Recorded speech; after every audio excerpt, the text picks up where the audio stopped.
পুরুষ হয়ে জন্ম নেওয়াটাই আমার আজন্মের পাপ ছিল। তবে এই দেশে আমার মতো পাপীর সংখ্যা হাজারে হাজারে, লাখে লাখে। এরা সবাই মানব সন্তান হয়ে জন্মাইছে ঠিকই, কেউ পুরুষ হয়ে উঠতে পারে নাই। আর পুরুষ হয়ে না ওঠার যন্ত্রণা যে কত কঠিন, কত ভয়াবহ, প্রতিনিয়ত হারে হারে টের পাই। কারণ পুরুষের সাফল্যের ভাগ সবাই নিল, ব্যর্থতার ভাগ তো কেউ নিতে চায় না। কারণ সবাই মনে করে পুরুষ জন্মগ্রহণ করছে পরিবারের অন্যান্য সদস্যদের চাহিদা মেটানোর জন্য। অনেকে ভুলেই যায় পুরুষ নামক মানুষটার মধ্যেও একটা মন আছে, একটা হৃদয় আছে, হৃৎপিণ্ড নামক একটা বস্তু আছে। প্রিয়জনের কথার আঘাতে সেই হৃৎপিণ্ডটা না কাইপা ওঠে। ভুলা যাইবই না কেন কম, কারণ পুরুষ তো কখনো কারো প্রিয়জন হয়ে উঠতে পারে না।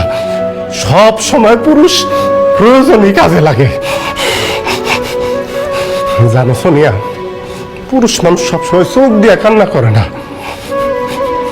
মুখ দিয়েও আর্তনাদ করে না। পুরুষের মন কান্দে, হৃদয় আর্তনাদ করে। পুরুষ আবার সেই আর্তনাদ বুকের মধ্যেই চাপ দিয়ে ধরে রাখে, যাতে প্রিয়জনরা না শুনতে পারে। যদি কষ্ট পায়